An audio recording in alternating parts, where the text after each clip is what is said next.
Hello, I'm Jack Brown, and I'm here this afternoon to show you how to make little spin tops for children and how to chatter them, put color on, and then complete the demonstration with how you turn it and chatter it.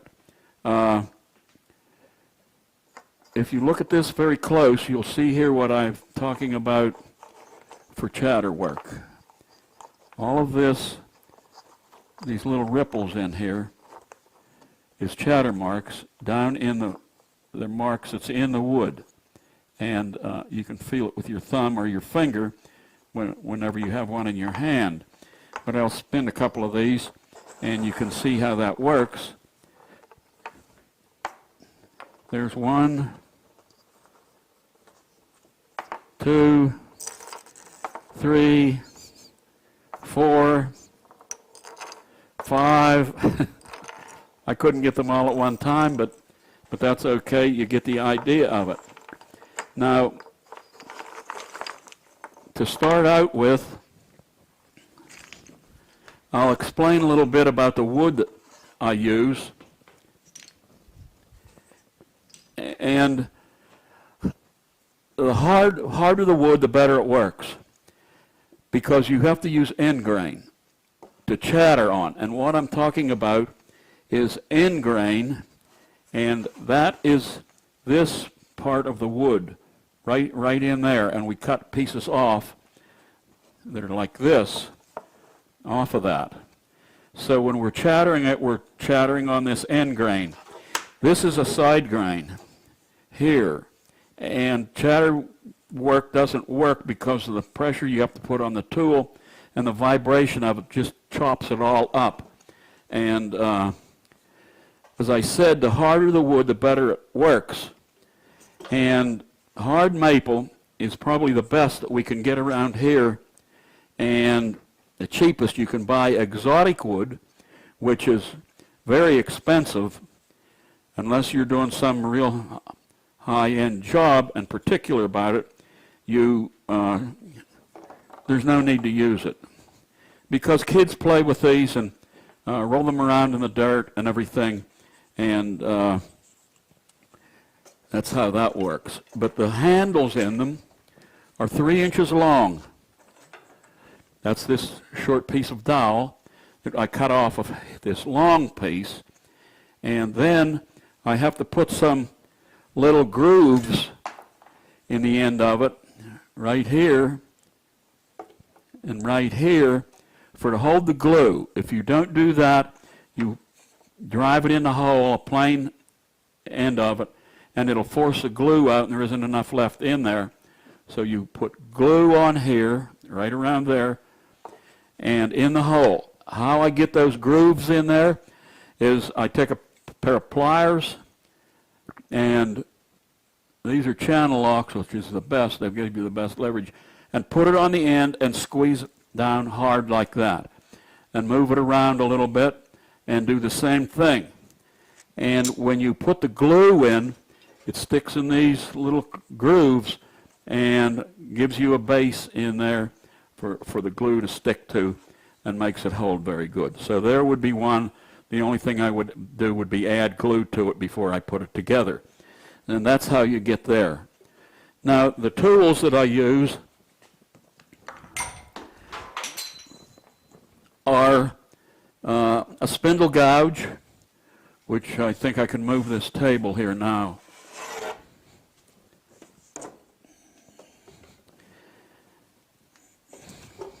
Here's an ideal tool to start with. It's a 1/2 inch spindle gouge or deep fluted gouge, shallow fluted gouge, whatever you've got. And that does very well to get started and remove a lot of wood. So I'll put one in the chuck here and show you an example of what I'm talking about. Now you see the way that wood was cut. This is the end grain out here, which that's what we want to do the chatter work on here. And I will get into turning one of these in just a few minutes here.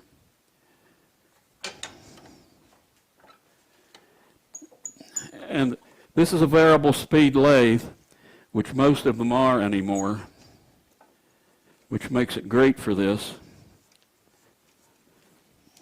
because I'm going to get it down to around between 2 inches and 1 3/4. The law says it has to be 1 3/4 because children play with them, and if it's smaller than that, it's a choke hazard. We're not allowed to do that. So I'm going to start here and get this rounded down to approximately that size that I told you, 1 3/4 inches, and then I'll explain the rest of it about the chatter tool.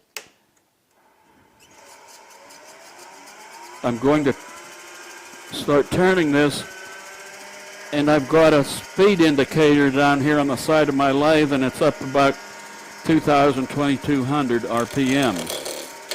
And I very gently start in to those square edges and get it turned down until it's round, and then I will measure with a pair of calipers to see what diameter it is. And I've turned a lot of these so I can basically tell when it's about the proper diameter.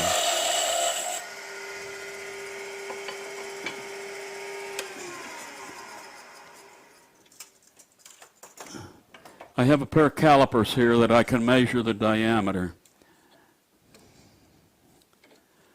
We're a little over 2 inches, so that's a little bit too large for a child to spin, so we'll get it down a little more.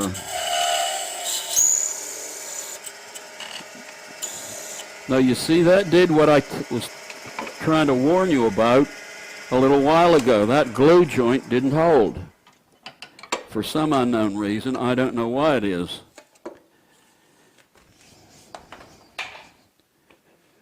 Where did I lay my? Right here. So I will take this off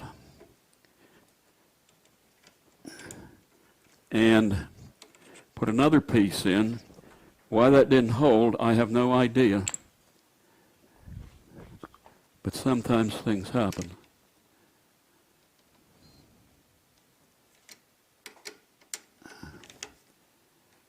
And I'll put it in about there. I will start this all over again, and hopefully it doesn't break off. I've only had in my career of wood turning, that's probably only the second one that ever came apart.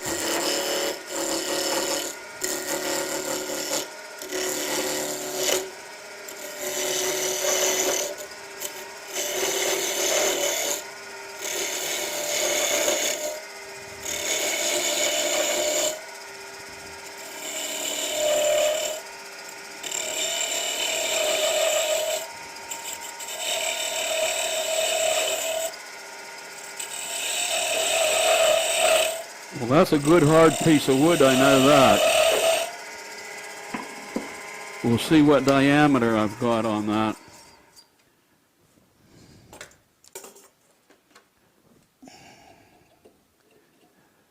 Two and a quarter. I'm going to go down a little bit more.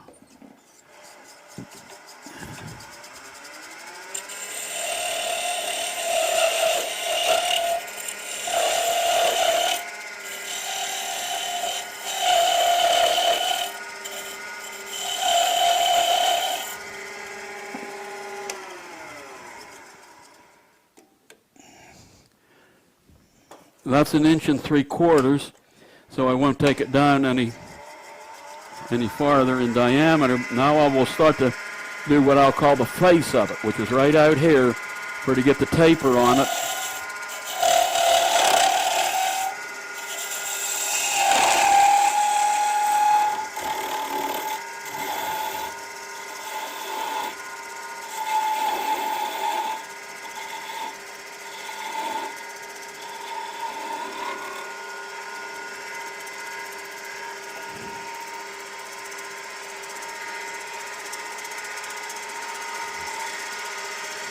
I'll get this nice as smooth as I can with a gouge, and that'll be smooth enough because after I chatter it, it'll be rough anyway, which I want. Now I'll come to the side next to the chuck, and I will taper that also to about that diameter.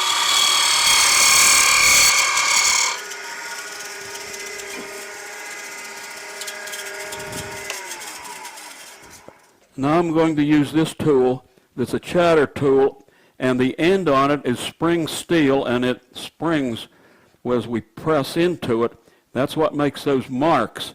Now it's got an adjustment on it here, this set screw, and you get it so that you know that it's going to work best. It takes a little trial and error when you first get one of these tools. And I know the speed that I wanted here, since I told you there was a dial indicator here for tell me how fast it's going, and I want it down about 1600. So here we go. It's very noisy.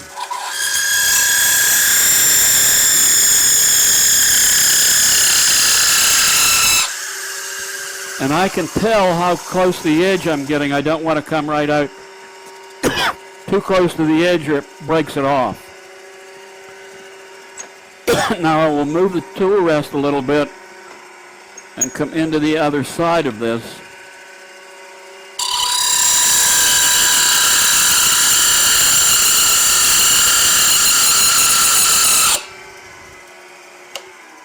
And I'm putting really a lot of pressure on that, pulling into it. But you can see the roughness on there a little bit. Now when I put the marking pens up to it, you will really notice it. And I'm going to use red and green because these colors are what shows up best for a demonstration. So I'm going to put a little bit of red here and a little bit of red here. And I'm going to do the same thing on the other side. A little bit of red here. A little bit of red there.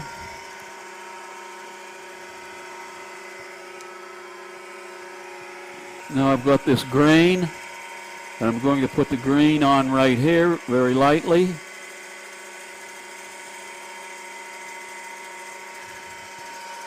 The same in here. And I'm going to put a little green down here to start with.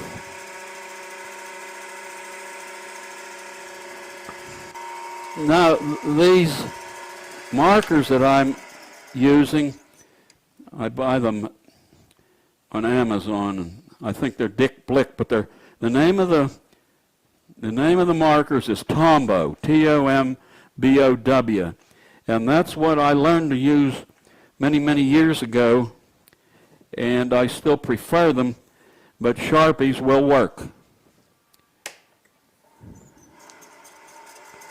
Now I'm just going to put a little red on the very tip of that.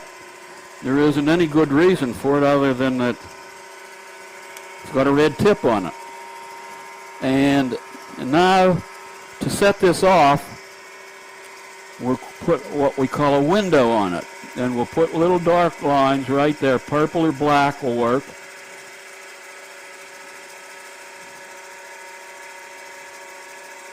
And now you can see that that highlights that and makes the color stand out better.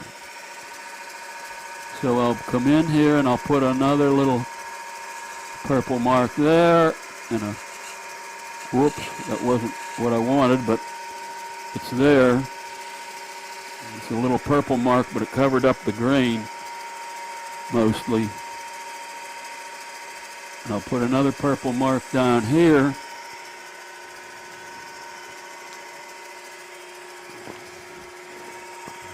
And while, to do the complete handle, I have to move this out of the chuck a little bit. But while it is here, I'm going to start the handle by cutting a little groove in here. I just think it makes it look a little better to get some kind of an accent in here where the handle joins the main body. And as you can see, it's starting to take place. And I'll trim it down a little more to get a flat spot on it. Now I'll get started at the handle right in here.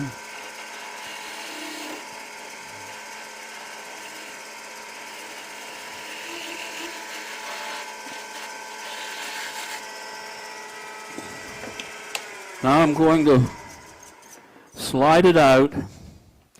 You can see the chatter work on it here and back here. And that's what I was looking for. I got a little too much purple in here, but I can't change it. So I'm going to move this out and move the tailstock up. This is a hollow tailstock.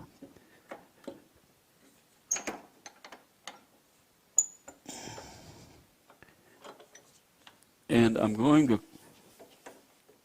and the reason for the hollow tailstock is to get this thing centered on there, and it'll make it spin a little better if everything's centered up, which it should be. You see, sometimes when you glue it together, the dowel isn't perfectly round, or the hole isn't in the exact center, and it just works better if you take your time and put the tailstock up against it and get everything centered up again. Now, that's running very, very good.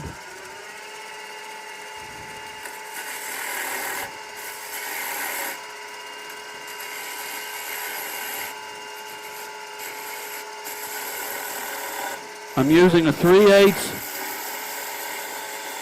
spindle gouge for this with a very flat end on it. As you can see there, the point of it is rounded over. The other one I use has a much sharper point on it. You can see it right there. I think picks it up very good. Yes, right there has a very sharp point. That is to get down in here, very close in there, and to get this very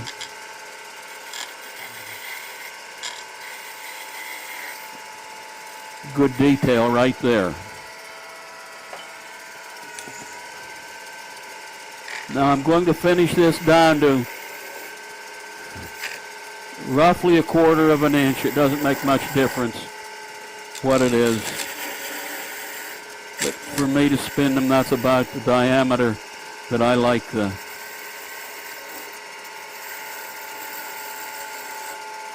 handle to be. If it's too small in diameter, I can't grip it right. A little child might grip it, but we have to make it so that it's good for a variety of different finger sizes and characteristics of your hand and finger. That'll give that a little bit of nice detail in there. And come back here and do a little bit of more red here. And I will put the green on this right here.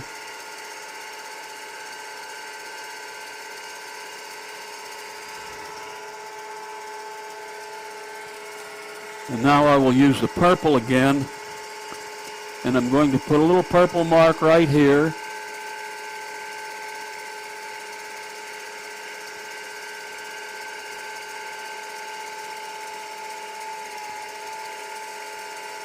And down here. And right there. And I'll put one here. That's where I'm going to cut it off.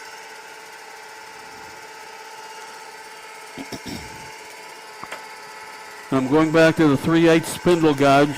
It's got the very sharp point on it Come in there right about that purple line and start cutting it down. Back up the tailstock here so that when I cut it off, I've got it free in my hand. Now, I don't know whether you can see this or not. I know you can there. And you see I'm cutting that down. And now I'm going to, I guess it will hide it, but I can't help that. I've got to hold it or it'll go flying here in a few minutes. There it is. I'll take a piece of sandpaper and I'll sand the end of this handle tip a little bit because it was rough when I cut it off. And here's the completed top. You can see it's got the chatter work in it there. All of this little grooves in it there. After the turning is complete and the color is put on it, I use Zinsser shellac to preserve the color. If you just leave the color bare, it will fade over not too long period of time. And with the shellac on it, it preserves it for a much, much longer period of time. I will put the table back up here and see how it spins.